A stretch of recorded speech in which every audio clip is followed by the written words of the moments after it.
এগুলো আমাদের গুনাহ, আমাদের অন্যায়। আমাদের যে অন্যায় জুলুম এত বেশি হয়ে গেছে যে আজকে আল্লাহ আমাদের উপরে নারাজ হয়ে গেছেন। যে এই যে হাতের কামাই কি? আজকে দেখেন যে আমাদের মোবাইলে এই যে হাতের গুনাহ, আমাদের প্রতিটা পদক্ষেপে গুনাহ।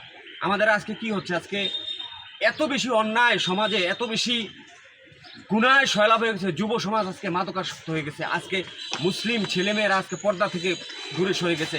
আজকে পরিকল্পিতভাবে গুনায় সয়লাভ করে দেওয়া হচ্ছে। একটি মুসলমান একটি সেকেন্ড গুনাহ ব্যতীত আপনার থাকে না। তার হাতে মোবাইল, তার বাসায় টিভি, তার রিমোট, হাতে রিমোট। আপনার লঞ্চে বলেন, বিমানে বলেন, আপনি যা গাড়িতে বলেন, যেখানে বলেন, গুনায় আজকে মদ, জুয়া, ব্যভিচার, অশ্লীলতায় সমাজ ভরে গেছে। আজকে দেখেন যে আমরা নদীর মাছ খেয়ে ফেলেছি, আমরা নদীর বালু খেয়ে ফেলেছি, আজকে আমরা দেশের গাছ খেয়ে ফেলেছি। এই যে জুলুম, এই যে আল্লাহর হুকুম যে না মানা,